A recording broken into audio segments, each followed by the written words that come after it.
Amigos míos, ¿cuál es la mayor amenaza para los Estados Unidos en las Américas? Si dijiste China, ¿acertaste?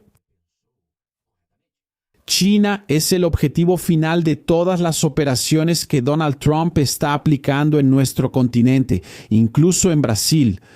Y muchos preguntan aquí en los comentarios, pero China no va a salir de esta manera, no va a ser fácil.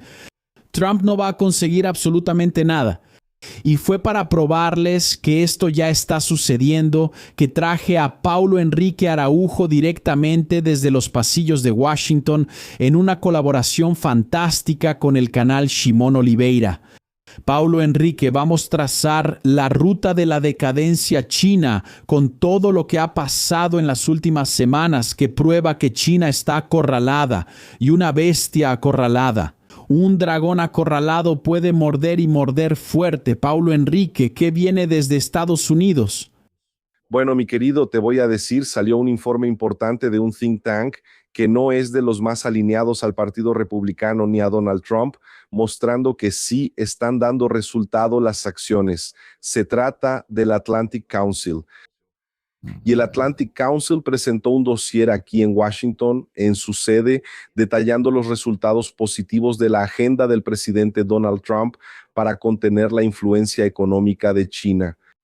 Y ahí van a señalar varios puntos, ¿no? Principalmente lo que Trump ya traía desde su primera administración, que fue la guerra arancelaria. Todo lo que estamos viendo de tarifas, Brasil ahora está en medio de todo este embrollo que está afectando a todo el mundo, ¿no? Desafortunadamente, nuestro presidente terminó llevando esto al ámbito diplomático, lo que solo empeoró la situación. Pero China ya estaba en esa lucha con Donald Trump desde su primera administración y eso ha ido ganando cada vez más fuerza, ¿ok? Sí, esa ofensiva china también en el Caribe y en toda la región de América Latina empezó a ser detenida principalmente por el escudo de las Américas. Y el informe señala eso porque ahí, en el marco del Escudo de las Américas, el informe de seguridad nacional lanzado en noviembre de 2025 por el secretario de Estado, Marco Rubio, él señala varios puntos que indirectamente afectan las cuestiones chinas, principalmente las de guerra híbrida. Entonces, estamos hablando aquí del tráfico de drogas, crimen organizado para lavado de dinero, y también los acuerdos directos que involucran a los países, ¿de acuerdo? Y cuando vemos Brasil es noticia en todos esos enfrentamientos con los Estados Unidos de América y no es por casualidad, ¿de acuerdo? Porque Brasil hoy es uno de los grandes aliados de China en Occidente y eso está aislando a Brasil. Así que vamos a separar los ejes aquí. Está la pelea directa entre Estados Unidos y China que involucra el tema de las tarifas. Sin embargo, dentro del alcance del escudo de las Américas está el tema del combate al tráfico internacional de drogas. ¿Eso significa que China estaba llevando cocaína a Estados Unidos? No. Pero el gobierno estadounidense ya señala, y el propio presidente Donald Trump, el gran flujo de fentanilo para la creación de drogas sintéticas. Y ese fentanilo estaría entrando precisamente por los grandes cárteles de drogas que ya trafican marihuana, cocaína, como el Tren de Aragua, el cártel de Sinaloa, entre otros, ¿verdad? El cártel de Jalisco Nueva Generación, cuyo líder fue asesinado a principios de este año, entre otros casos. Y sí, eran utilizados por China. Además, toda la influencia china también en varios países de la región. Y ellos hablan sobre algunos países importantes como Panamá, por ejemplo, El Salvador, hablan de Argentina y de Brasil.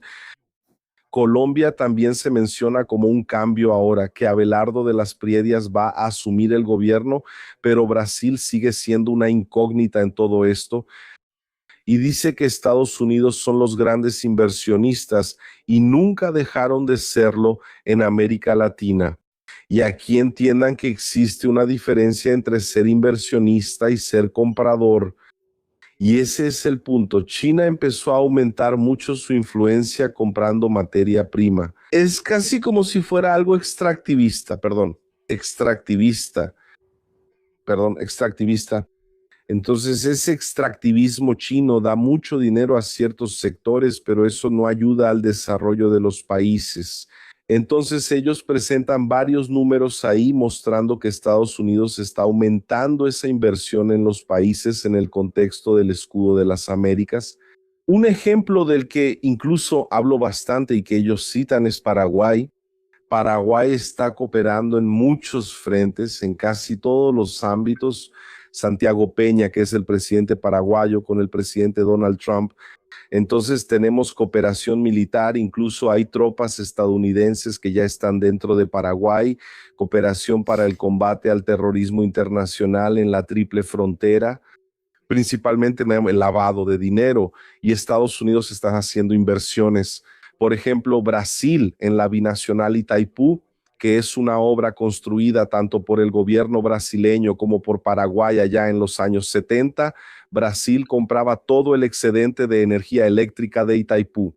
Solo que empezó a haber un gran embrollo para renovar la venta de esa energía adicional a Brasil. Y entonces el gobierno de Lula tuvo la brillante idea de empezar a hacer que Shimon espiara a Paraguay, y eso fue descubierto. Aquí en Brasil eso quedó bien oculto, pero en 2025 eso estaba en todos los periódicos, casi las 24 horas del día. Esquema de espionaje en el que espiaron al Senado, al presidente del Senado y a varios senadores, la presidencia de la República de Paraguay y también la vicepresidencia. Y eso alejó aún más al gobierno paraguayo diplomáticamente de Brasil. ¿Qué pasó? Estados Unidos, con este acercamiento dentro del escudo de las Américas, hicieron lo siguiente: vamos a comprar el excedente de esa energía. Y entonces ustedes pueden preguntarse, pero oye, existe una diferencia grande, ¿cómo se transporta energía eléctrica? Eso no tiene sentido. Ahí es donde entra la parte de la inversión.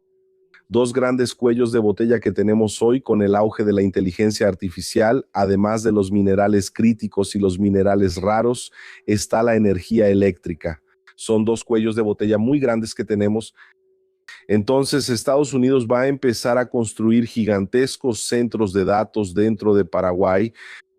Ahí será alimentado con esa energía sobrante para prestar servicios, ¿no? Ahí de inteligencia, comunicación, análisis de datos para los Estados Unidos de América, y más que eso, Shimon, están invirtiendo fuertemente en la captación y formación de profesionales paraguayos para atender esa industria.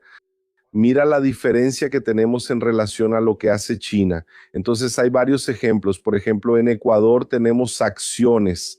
Hay operaciones militares del ejército ecuatoriano junto con el estadounidense para expulsar a varias guerrillas marxistas y también eliminar varios grupos ahí que hacen todo el tráfico de drogas desde el territorio de Ecuador por la ruta del Océano Pacífico.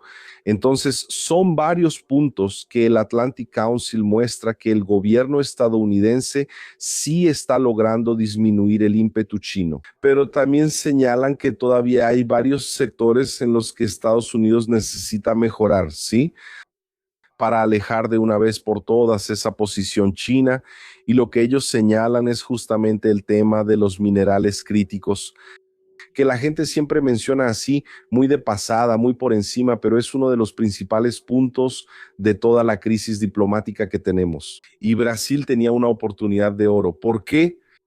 Estados Unidos, ellos están dispuestos a no venir solamente o ir ahí, ¿no? En este caso, a no ir solamente a extraer esos minerales raros de Brasil, como lo hace China. ¿Qué querían hacer los Estados Unidos? Implementar estructuras dentro de Brasil, capacitar mano de obra local y traer inversiones para que esa minería ocurriera dentro de Brasil. Y eso dice mucho sobre soberanía, pero también necesitas tener alineamiento estratégico, geopolítico e incluso militar, porque es uno de los puntos de seguridad más importantes que tenemos hoy en día. Por otro lado, China, ellos solo quieren extraer. ¿Y qué vimos decir a Lula hace 2 semanas en una reunión ministerial? Ese audio de Lula se filtró.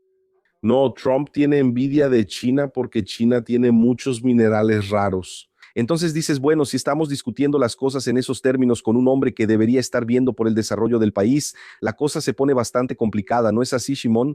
No. Resumes que el enemigo o tu opositor es envidioso, ¿verdad? Es el nivel Es el nivel de razonamiento, es el nivel de realidad en el que vive Lula o en el que quiere que los brasileños vivan, ¿verdad? Trump, él no es nada, él solo es envidioso, ¿verdad? Ahora es lo siguiente, Paulo. Entonces tenemos acciones y es algo medio natural, ¿verdad? Donde hay una potencia, la otra no. No logra establecerse ahí porque parece que solo hay lugar para una superpotencia, ¿verdad? Entonces, al entrar Estados Unidos en Paraguay, en Venezuela, ahora en Colombia, Argentina y hasta en Brasil, no hay mucho espacio para China. ¿Por qué? Porque ambos compiten más o menos, ¿no? Por los mismos sectores. Y eso es interesante, ¿verdad? Porque mira, telecomunicaciones, Estados Unidos también tiene cosas que ofrecerle a Brasil, ¿verdad? Minería también tiene algo que ofrecer. Ahora, una cosa es real, ¿verdad? Si los estadounidenses no invierten, China llega e invierte. Solo que hay esa diferencia, ¿no? Es muy claro, China compra y quien solo compra paga muy barato, ¿verdad? Quien invierte en procesamiento e industrialización, que es lo que China no hace, ¿verdad? Gasta mucho más dinero. Y ahí entra la cuestión de E para E. Socio a largo plazo, ¿verdad? Exactamente, es un socio a largo plazo. Y ahí entran incluso los aranceles estadounidenses, también reflejan eso. ¿Por qué? A Estados Unidos le cuesta mucho más entrar en Brasil que a China, ¿cierto? Porque Brasil tiene esa política económica restrictiva, donde para que una empresa internacional empiece a fabricar aquí es devorada por impuestos, por burocracia y por todo lo demás. China no. China llega, se instala y golpea al trabajador brasileño. Como vimos, otro caso de un trabajador siendo golpeado allá en Camaçari, como señaló Paulo Enrique Araujo. Eso es, amigo, lo que está pasando de nuevo. Pues sí, el otro caso que teníamos ocurrió en la fábrica de Midea en Minas Gerais, es China. Para quien no lo sepa, mi idea es China. Exacto. Y los chinos pues invierten mucho dinero en infraestructura. ¿Y qué pasa allá en Camaçari, ok? Sí, en Camaçari compraron la planta de Ford. Ford dejó Brasil, ¿verdad? Principalmente por el pésimo escenario que teníamos en el periodo pospandemia, que fue un problema global, pero para Ford ya no valía la pena quedarse en Brasil. Entonces compraron la planta para hacer una fábrica de BYD y están haciendo una expansión. Pero ¿qué pasa? Esa expansión necesita albañiles y todo lo demás. Y los trabajadores de Bahía ahora están en un enfrentamiento muy fuerte con los chinos. Ellos están empezando a grabar cómo los chinos están trabajando en ese aspecto. Entonces, mira, el capataz es chino.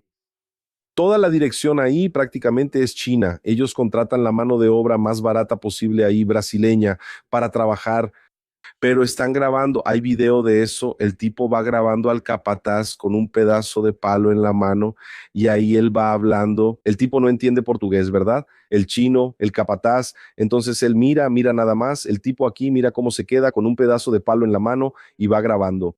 Y entonces cuando él piensa que el tipo no está trabajando bien, va y le da un palazo a la gente. Y ahí está el chino construyendo el muro dentro del hoyo y el tipo con el pedazo de palo atrás. Luego va al lado del brasileño y dice así, mira, ese es brasileño, el brasileño es muy listo, ya aprendieron las palabras en chino, ya empiezan a dar como unas señales, porque para, da unas señales en chino. Entonces el tipo lo mira así y él dice, ese es brasileño, si lo tocas el problema va a ser para ti. Entonces ya está pasando a ese nivel. Los tipos se están grabando, está a ese nivel. ¿Por qué? Porque los tipos trabajan golpeando a los trabajadores. Pero ¿qué pasa? ¿Solo le pegó al chino? No, el chino está dentro de Brasil y el crimen se está cometiendo dentro del territorio nacional. Y entonces yo pregunto, Porque allá en China no es delito vigilar a los empleados. A veces yo quería estar allá, el cliente, pero allá en China no es delito mirar, ellos van justamente a vigilar. Ahora, en Brasil sí lo es, y lo es. ¿Y quién es el presidente de Brasil, Paulo? No es el padre de los pobres, el padre de los trabajadores. pues sí, sindicalista, gran partidario de China, prácticamente, ¿no? Brasil está siendo neocolonizado por China en varios aspectos, ¿ok? Y eso es algo muy serio. Incluso tengo hasta un artículo que escribí esta semana, bien corto, Shimon. Después podemos traerlo si te parece interesante para la audiencia sobre eso. Y él no dice absolutamente nada sobre esas denuncias. Me quedo imaginando, mi estimado Shimon, me quedo imaginando aquí, solo por un momento, ¿ok? Si eso fuera, por ejemplo, una fábrica que está fabricando algo, digamos una fábrica de HP, por ejemplo, alguna marca estadounidense. Una Bosch. Buena. Una Bosch. ¿Te imaginas en una fábrica de Bosch, Y si eso estuviera pasando, ¿no estaría en los medios todo el tiempo? Notas de repudio, Lula gritando en el estrado. ¿Qué estaría pasando? Deténganse a preguntarse sobre eso. Pero cuando lo vemos desde ese punto de vista, ¿verdad? Sí, lo que tenemos ahí de China, Lula, él se queda en silencio. Y eso es algo que llama mucho la atención, muchísimo, mi querido. Oye, incluso parte de las tasas, 12 ahora que va a sumar 12 y... Dochi. 12 y medio, que va a sumar los 25, ¿verdad? Que fue aplicado es por causa de trabajo esclavo, ¿verdad? Y que entra en este escenario chino. Que entra en el escenario chino y JBS, dos amigos del rey, Dos amigos del rey, el Partido Comunista Chino, y eso es un escándalo. El Partido Comunista Chino controla empresas que se instalan en Brasil, o sea, no es BYD. Es el partido el que va a mandar en ese territorio, ¿verdad? Y el territorio, dicho sea de paso, completamente lleno de sensores, sin duda. Doble finalidad militar y civil dentro de Brasil, ¿verdad? Y tienes ahí al otro amigo del rey, ¿verdad? José Wesley Batista, el grupo JF, GIF, que se beneficiaron del Banco Estatal, el BNDES, para construir el imperio. Y hoy, ¿verdad? Disfrutan, ¿verdad? De los beneficios que el rey genera cada vez que llega al poder. Entonces, miren amigos, Estados Unidos viene con todo y están señalando con el dedo para que todo el mundo lo vea. Brasil, el gobierno brasileño, está siendo cómplice de las prácticas chinas de esclavizar a las personas. Así de simple. ¿Cierto? Solo no lo ve quien no entiende. Y esto está tan normalizado. Y tú comentaste algo interesante, ¿verdad? No está en los medios. Si fuera otra empresa, una empresa estadounidense o incluso una empresa brasileña, Paulo, estaría en el STF. Alemana, estaría en el STF. Se volvería tema del STF, la empresa estaría detenida, de repente sería invadida por sindicatos, paralizada. ¿Cuántas veces hemos visto a las fabricantes de autos paralizadas en Sao Paulo? Paralizadas, ¿verdad? Sí. ¿Cuándo empezó este movimiento? Lula. Lula mismo, los sindicatos no hacen nada. Bueno, y ahí ves el contraste, ¿no? Porque el BID está en todos los medios, derramando dinero en todos los medios. Ves propaganda de esa empresa estatal china en todos los lugares que puedas imaginar. Incluso aquí, mira, estamos hablando de China y del BID. No te sorprendas si aparece una propaganda del BID aquí, mira, en esta charla, porque ellos están en todos lados. Los anuncios aquí en YouTube no los controlamos, ¿de acuerdo, amigos? No somos nosotros quienes elegimos lo que entra y lo que sale, ¿verdad? Es la propia plataforma la que pone los anuncios. Entonces todo está controlado. Los estadounidenses señalan eso. Los estadounidenses denuncian eso. Los estadounidenses están gritando sobre eso. Es sobre la influencia china. Y esta misma semana sale un informe gigantesco, ¿verdad?, que señala la participación de Rusia, de China, sí, de los comunistas, de los globalistas, de la izquierda global. Sí, incluso incluyendo a Brasil en ese informe de Marco Rubio que habla sobre Cuba. Pero antes de que hablemos de Cuba, vamos a hablar de algo que pasó recientemente, todavía esta semana, sobre Nicaragua. El dictador de Nicaragua, Daniel Ortega, acaba de declarar que ya no habrá más elecciones en Nicaragua. Bueno, él ya era un dictador, no fue una gran novedad, pero dejó en claro algo que llama la atención. ¿Por qué? Porque Estados Unidos viene con todo contra América, ¿no? Contra nuestro continente americano, ¿verdad? Sí, o es desesperación o es mucha valentía de su parte sacar pecho y decir, mira, aquí es una dictadura. ¿verdad? Siendo que el dictador acaba de ser arrestado, llevado a Estados Unidos y va a ser juzgado allá. Inclusive ya salió la fecha de su juicio. Incluso, Paulo, si tienes esa información, podemos comentarlo un poco en este bloque aquí. Sí, y en Nicaragua, ¿cómo repercutió? Vimos que Marco Rubio ya hizo una declaración de inmediato. Mira, convoco a las naciones democráticas para salvar la democracia en Nicaragua. Paulo, ¿tendremos nuevas acciones ahí? Bueno, mira, si me permites, hermano Shimon, eso conecta directamente con lo que estábamos hablando, ¿verdad? Y voy a hacer esa conexión. Vamos allá. Hice una publicación esta semana, bien cortita aquí, 2 párrafos, párrafo y medio, para decir la verdad, hablando justamente sobre la posición de Brasil, esta cuestión de China y cómo vamos a conectar eso, ¿vale? Porque es lo siguiente, mira lo que escribí. Al hostilizar a Estados Unidos hasta el punto de casi una ruptura comercial y política, Lula y su régimen buscan encerrar a Brasil detrás de una cortina de hierro, donde el país, aislado de todos los vecinos sudamericanos y de la superpotencia del mundo democrático, quedará definitivamente en manos del crimen organizado, la corrupción y el terrorismo. Nuestra nación también estará a merced del totalitarismo chino, consolidándose así el sistema de poder criminal socialista que ya se viene implementando. ¿Y por qué esto es importante aquí? ¿Qué tiene que ver esto con Nicaragua? Nicaragua, Shimon, tiene un papel que muchas veces se esconde, ¿ok? En mi libro El Foro de Sao Paulo y la Patria Grande, trato justamente las bases de cómo la revolución sandinista en Nicaragua fue lo que posibilitó la creación del Foro de Sao Paulo, y más fue de Nicaragua que ellos tomaron el modelo de infiltración en varios puntos de la sociedad, principalmente dentro de la Iglesia Católica, con la teología de la liberación. Y después de eso vino la misión integral, ¿verdad? Que es derivada de eso y fue introducida en los círculos evangélicos para que el PT lograra popularizarse, ¿ok? En los rincones más profundos y dar la base para el ascenso de Lula ahí en 2002. Y el gobierno comienza, obviamente, en 2003. Entonces, esa cuestión de Daniel Ortega, de la revolución sandinista, la conexión que eso tiene con Brasil, es mucho más profunda que simplemente es un amigo. No, él es el amigo, pero no es solo el amigo. Es el mentor. Es el mentor. La base de lo que llevó al PT a ser lo que es viene de la revolución sandinista. Tengo todos los detalles, los nombres, las personas, las fechas de todo eso. Eso no es tan difundido, ¿verdad? La conexión de Lula es mucho más atribuida a Cuba que a Nicaragua, ¿verdad? Y ahora todo tiene sentido que Marco Rubio grite del otro lado.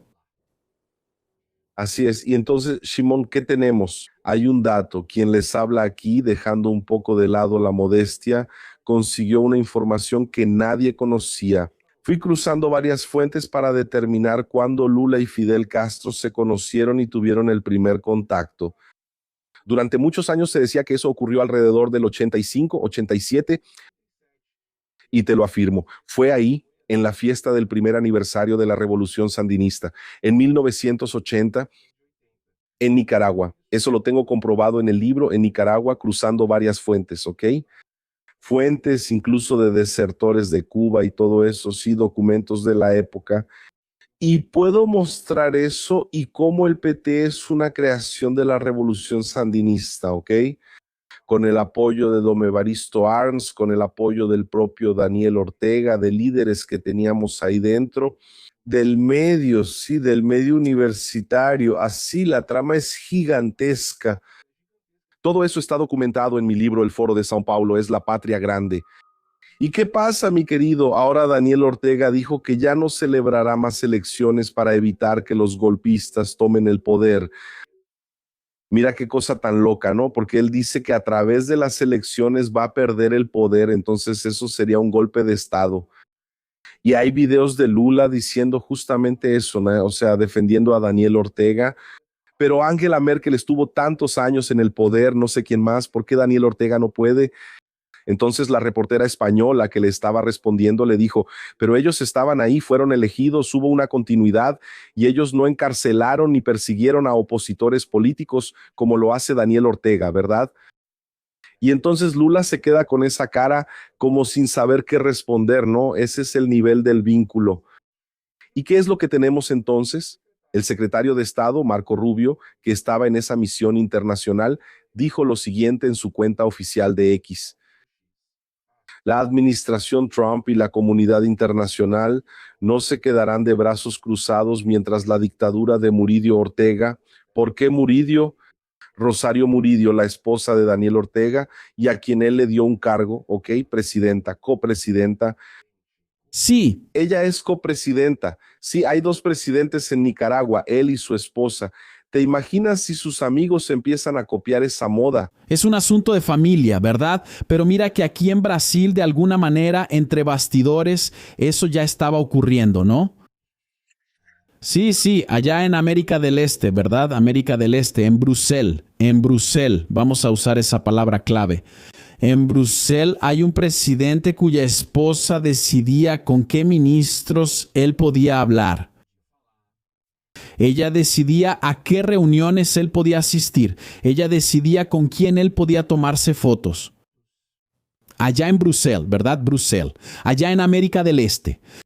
¿Sí? Y es muy parecido. También tuvimos al presidente de Bruselas en un evento, no sé si era la CELAC del año pasado, donde él dijo que las elecciones no lo son todo.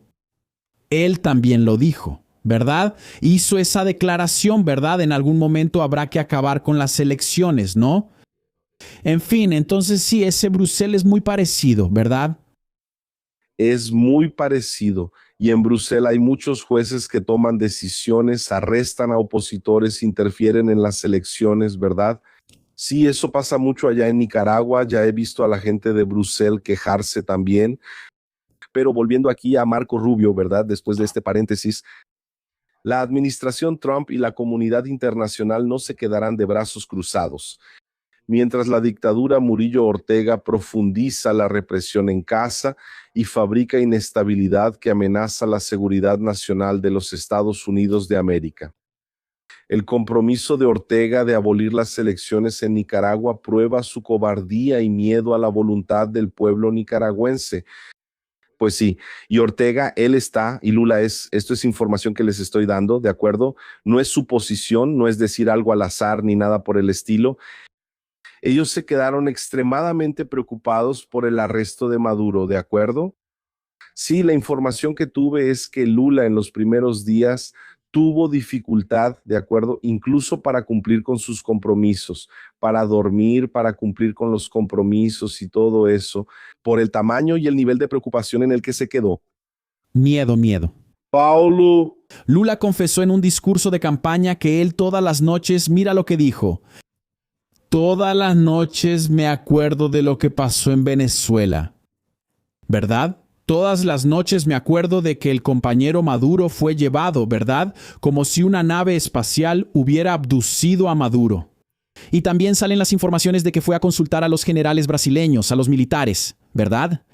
Si Brasil tendría condiciones de impedir una acción militar como la que Estados Unidos hizo allá en Venezuela, dada la preocupación, y él no duerme bien hasta hoy.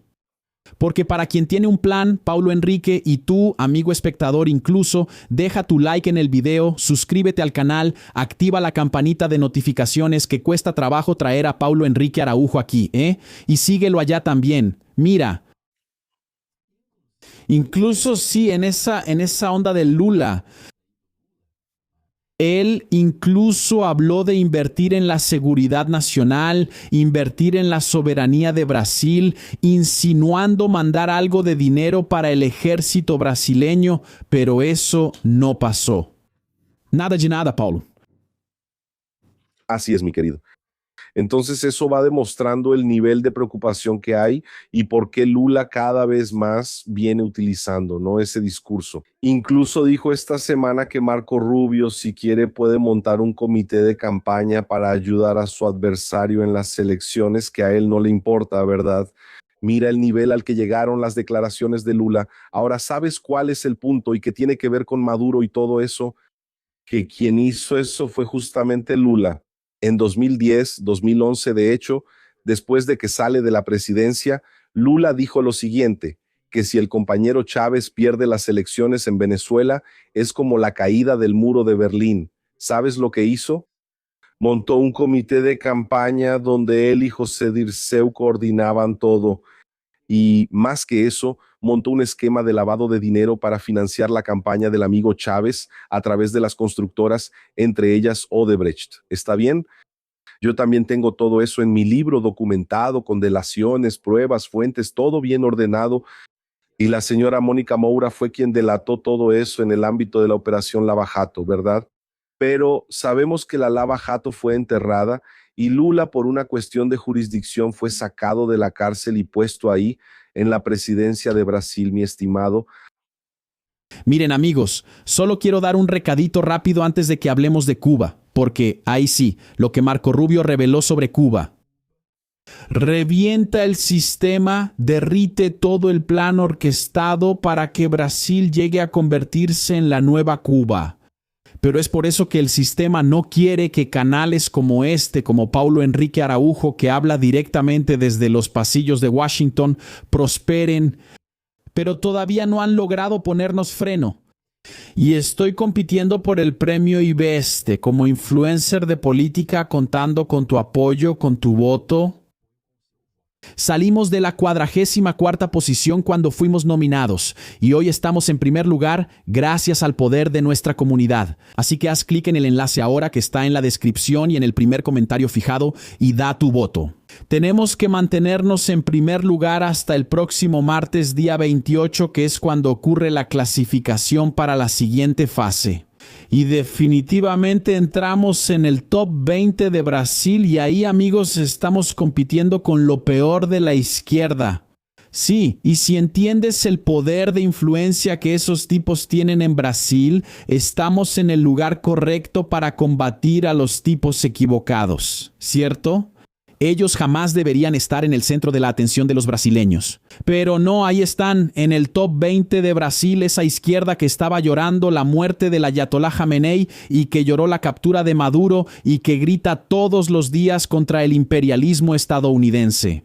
Entonces cuento con tu voto ahora para mostrar el poder de nuestra comunidad.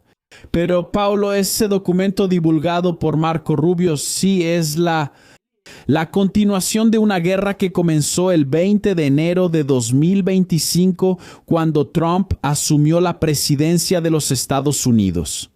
Y ahora revelaron las conexiones entre todos esos agentes: PCC, Comando Vermelho, los cárteles, China, Rusia y Lula, Paulo Enrique. Así es, mi querido. Mira, fue algo que fue una bomba el lunes, ¿verdad? Entonces tuvimos la divulgación de ese documento. ¿Fue el lunes? El 20 de julio creo que fue el lunes. Sí, fue el lunes, ahora lunes, ¿verdad? El 20 de julio entonces tuvimos el lanzamiento de esa bomba que es el documento titulado, traduciendo al español, Cuba, la capital del comunismo del siglo XXI. Y para mí fue una sorpresa porque yo estudio este tema, ¿verdad, Shimon? Hace más de 10 años que estoy pues metido en esto. Tengo 2 libros sobre el tema. Y yo hice un programa de 2 horas cuando salió ese documento. Y mi equipo ya hizo un trabajo así gigantesco para traducir ese documento al portugués. Incluso, Shimon, si tú autorizas, podemos dejar el enlace aquí en la descripción de este video para que la gente descargue ese informe en detalle, para que la gente vea, para que la gente lea este documento donde va trayendo toda la parte histórica y en la apertura histórica va mostrando toda la influencia que tuvo Cuba. La tricontinental, varios puntos, ¿no? Que yo ya abordaba eso en mi trabajo sobre el Foro de Sao Paulo y todo eso, pero él va señalando y mostrando todos los puntos de financiamiento, guerrillas, y ahí entra Brasil. Brasil, él entra todavía en un ámbito un poco más distante y tenemos que entender el por qué. Porque hoy existe un gobierno en Brasil que está alineado con Cuba y ese gobierno alineado con Cuba todavía necesita tener relaciones diplomáticas. Entonces yo creo que muchas cosas ahí fueron extraídas de ese documento por cuestiones estratégicas estadounidenses, pero no dudo que en el futuro eso pueda después ser anexado o que nuevas versiones de ese documento puedan ser actualizadas. Pero de Brasil Ellos hablan de las guerrillas que eran financiadas por los esquemas ligados al crimen organizado, también financiado por Cuba. Habla de Carlos Marighella, ¿ok?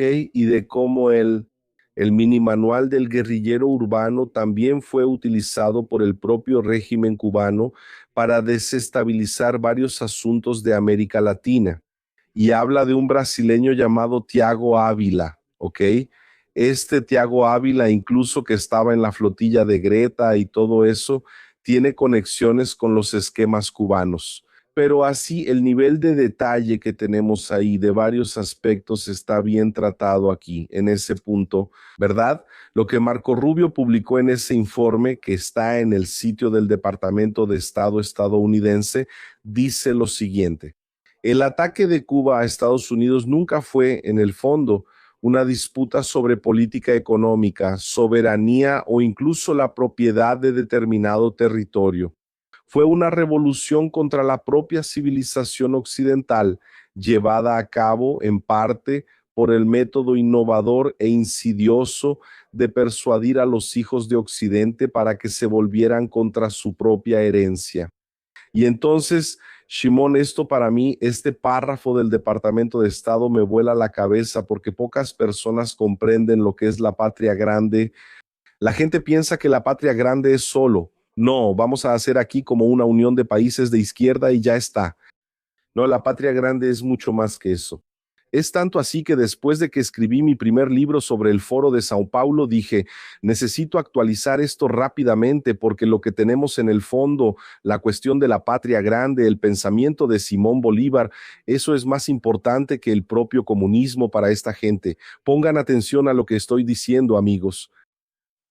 La idea de la patria grande es más grande que el comunismo en medio de todo esto.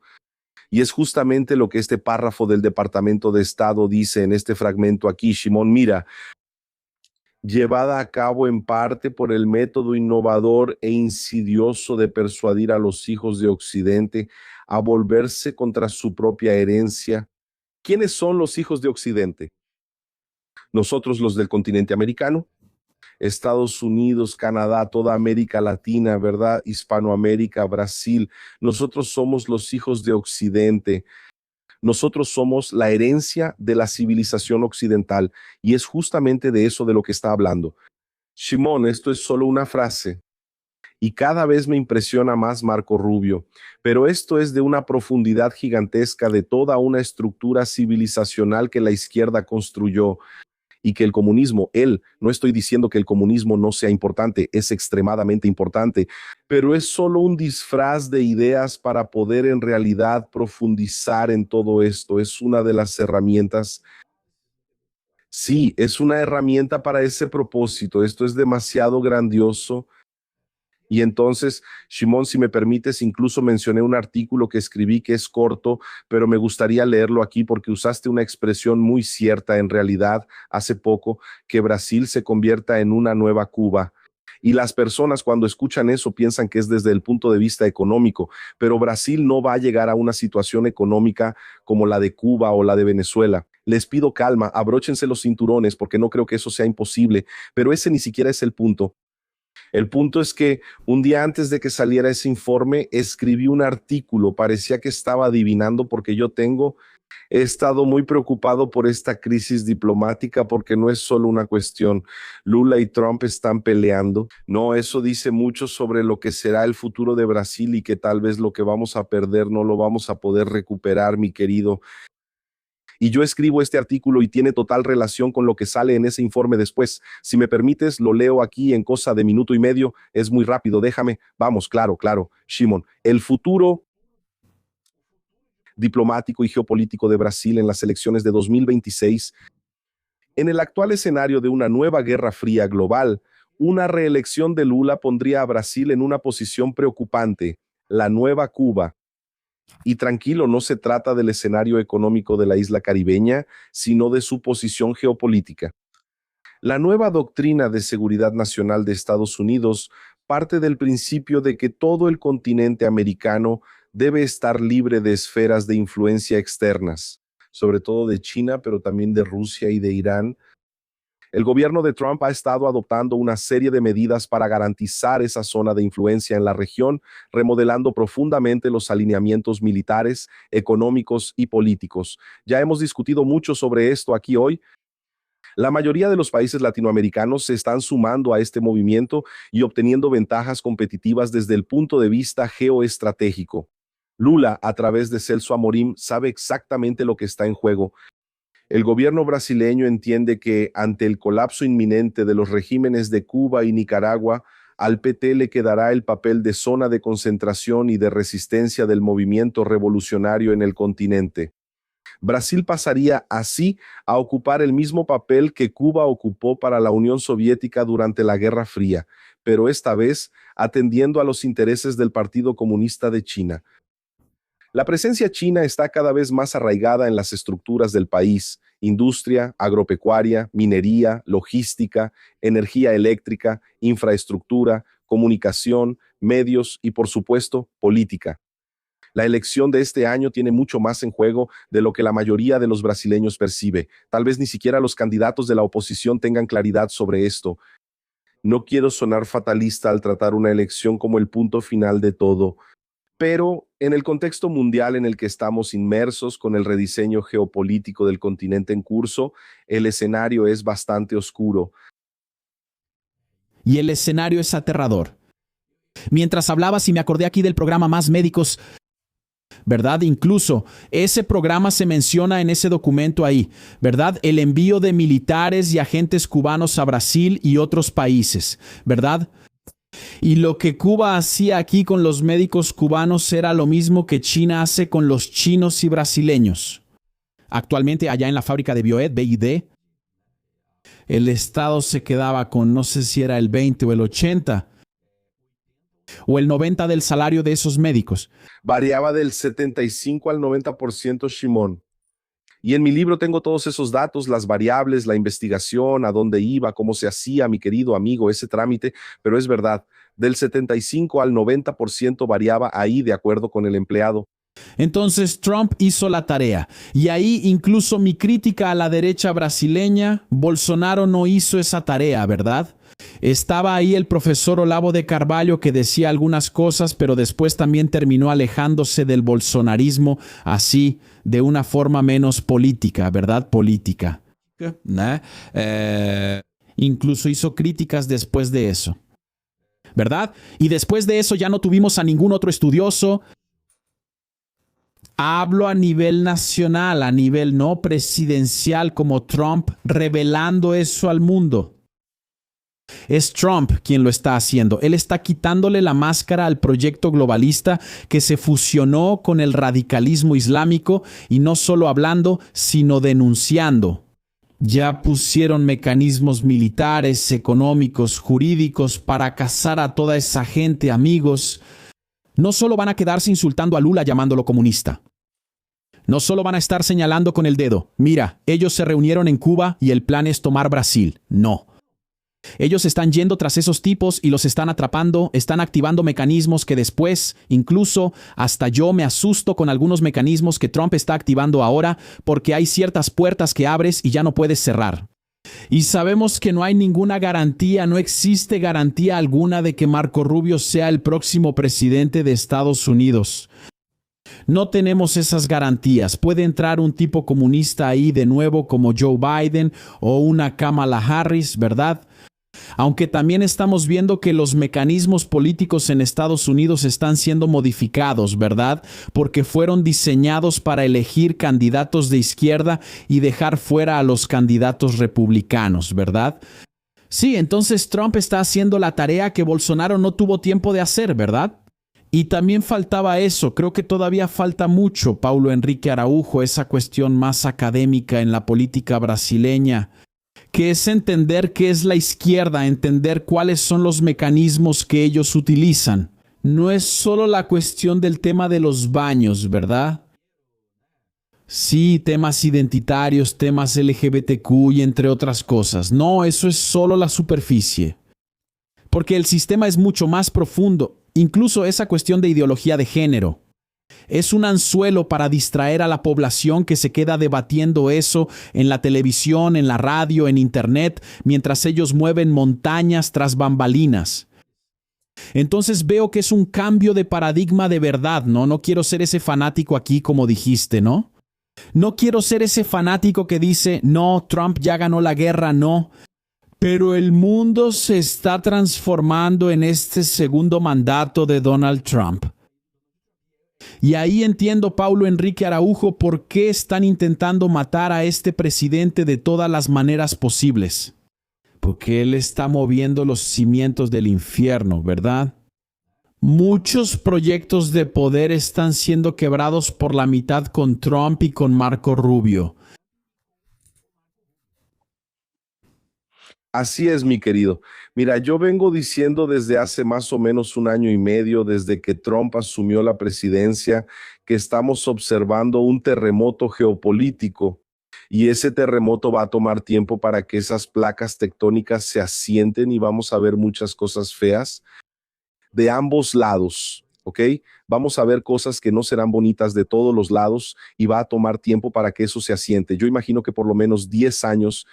Y la pregunta que les hago a mis hermanos brasileños es, ¿dónde estaremos nosotros en eso, Dios mío? Solo tenemos que pensar en lo que viene por delante. Piensen mucho, amigos, de aquí en adelante, en lo que va a pasar en octubre allá en Brasil.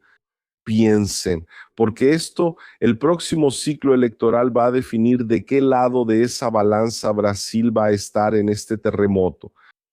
Y la cosa está fea. La cosa está fea y lo que está en juego es el totalitarismo, es el ascenso del totalitarismo otra vez, ¿verdad, Shimon? Es un movimiento muy parecido al que vimos en los años 30 del siglo pasado y hay mucha gente que se está subiendo al barco del totalitarismo tanto en la izquierda como en la derecha, ¿ok? Incluso hay mucha gente que se presenta como de derecha en Brasil y que está en el barco del totalitarismo. ¿Y cuál es el gran problema? Hablaste de esa parte académica, pero es más que eso. Falta la parte intelectual. La derecha no tiene un proyecto de intelectuales, que es algo muy común fuera de Brasil. Sí, los intelectuales dan toda la base para lo que serán los partidos políticos. Y es justamente ahí donde estamos viendo una gran infiltración de intelectuales, de visiones revolucionarias, sobre todo rusos. Otro día podemos hablar sobre eso, ¿verdad, Shimon? Vamos a explorarlo más a fondo. Podemos hablar sobre eso porque hay toda una estructura que está siendo descubierta aquí en Estados Unidos y que en Brasil estamos hablando mucho de la infiltración rusa, del guinismo y muchos otros puntos y que necesita ser discutido. Y desde diciembre de 2025 aquí en Estados Unidos hay una verdadera guerra, está habiendo escrutinio dentro del Partido Republicano en medio de la izquierda, porque esa es la magia de los rusos, ¿verdad? Ellos logran controlar las dos vertientes de la política. Ellos dicen que ambos lados quieren y tienen intelectuales orgánicos e institucionales para todo eso. Y mientras la derecha en Brasil no desarrolle el área intelectual, no la valore, porque así el profesor Olavo de Carvalho, por ejemplo, él murió, pero sus escritos ahí están. Tenemos a otros como Plinio Correa de Oliveira, sus escritos ahí están. No existe esa cuestión de que estudies, de tener una base filosófica, ¿verdad? De entender de qué estamos hablando. Y ahí es justamente donde utilizan a los intelectuales orgánicos para poner todo tipo de idea absurda que vemos. Porque si la base no tiene entendimiento, no tiene estudio, cualquier discurso bonito se convierte en tribuna política. Y ahí, amigo mío, la cosa se pone muy peligrosa. Chimao. Sí, no, y la discusión aquí todavía es el precio del supermercado, ¿no? La discusión todavía es corrupción en el Congreso, ¿no? Ese es el tema, no logramos salir de eso, ¿no? No conseguimos. Forma parte... Pero es la espuma de la cerveza, ¿no? Es la espuma de la cerveza. Exactamente. Bueno, mira, quiero una palabra clave. Te voy a dar 2 palabras clave para ti que nos acompañas, para ti que quieres apoyar este video, ¿no? Esta nuestra charla. Quiero que patrocines esta conversación con Paulo Enrique Araujo directamente desde Estados Unidos para que miles de brasileños puedan ver esta clase que tuvimos aquí. Entonces, ¿qué vas a hacer? Vas a escribir 2 palabras clave ahora y vas a patrocinar ahí, vas a mandarnos un like para que el algoritmo entregue nuestro video, ¿vale? vas a escribir ahí Go Trump, o sea, vamos Trump, ve por ellos, ¿no es cierto? Y Nueva Cuba aquí no. Esas dos palabras, Go Trump y Nueva Cuba, aquí no. Escríbelas abajo ahora en los comentarios de verdad para que el algoritmo entienda que esto es relevante, que esto es importante y lo muestre a más personas. Y si puedes mandar una ayudita de $2, 2 varitos, ¿va? El algoritmo va a entender que el contenido vale la pena porque tú estás patrocinando este video, ¿verdad? Es una forma de que patrocines a personas que traen otra perspectiva del mundo. Y si también quieres una clase con Paulo Enrique aquí sobre la infiltración rusa y china dentro de la derecha, dentro del conservadurismo brasileño, comenta aquí, yo quiero la clase. Solo di eso y sabremos el mensaje que quieres que traigamos al canal, ¿de acuerdo? Ahora suscríbete al canal, activa la campanita de notificaciones, dale like al video, da trabajo hacer este video. Dejé aquí la lista de los libros de Paulo Enrique Araujo que hablan sobre el Foro de São Paulo, ¿de acuerdo? Que explican cómo la democracia brasileña fracasó, ¿verdad? Todo está aquí. Y está muy bueno porque habla sobre cómo la izquierda tomó el poder dentro de Estados Unidos, el partido de las sombras. Y también se me están olvidando, Paulo, porque son 5 libros, ¿verdad? ¿Cuáles son los 2 que se me están olvidando? También está Las bases revolucionarias de la política moderna, que habla mucho de esa cuestión ideológica, ¿verdad? Y también está Lo mínimo sobre el Foro de São Paulo. Amigos míos, esto nos pone frente a un abismo histórico. El año 2026 no será una simple disputa electoral en Brasil, será un referéndum existencial. O Brasil abraza el alineamiento con el escudo de las Américas, erradicando la doctrina del parásito de nuestras instituciones, o seremos consumidos y devorados permanentemente por un sistema que protege e idolatra el crimen. La lección final de este ajedrez geopolítico es inviolable. La nación que no domina su propio territorio pierde el control de su narrativa e invariablemente se convierte en rehén y esclava del adversario. Y la realidad es que en sus negocios la ley es exactamente la misma. Hoy la moneda más valiosa es la atención. Y estoy reclutando a 5 empresarios y profesionales que son los mejores en lo que hacen, pero son invisibles aquí en las redes sociales, en el mundo digital. Lo que más duele es tener un gran negocio y que nadie sepa que existes. Es tener gran conocimiento pero no lograr transmitirlo a nadie, mientras parece que solo los bailes o los memes se vuelven virales. Yo también pensé de esa misma manera. Hace 15 años, en la radio y la televisión, entendí que generar autoridad depende puramente del contenido y de una estrategia sólida. El juego ahora es mediático, amigo mío. Mira los ejemplos de CIMED, una industria farmacéutica, y de las tiendas Havan. Ambas triplicaron sus ventas en el momento en que entendieron que también necesitan ser una empresa de medios. Necesitas poner la cara frente a las cámaras. La realidad es que tu identidad no se puede delegar. El dueño necesita aparecer y marcar la visión, porque ya se acabó esa época en la que solo grababas con el celular de cualquier manera, sin ninguna autoridad, y aún así lograbas alcanzar tus objetivos aquí. Lo digital hoy exige profesionalismo absoluto. Si quieres romper la burbuja, ser reconocido y levantar el imperio operando la máquina exacta que me trae 50 millones de visualizaciones todos los meses en mis redes sociales y además monetizado en dólares. Pon atención aquí, el 16 de agosto haré una inmersión totalmente presencial, cara a cara conmigo, aquí en mi estudio en Curitiba, con mi equipo profesional. Será un encuentro práctico, limitado, solo quedan 5 lugares.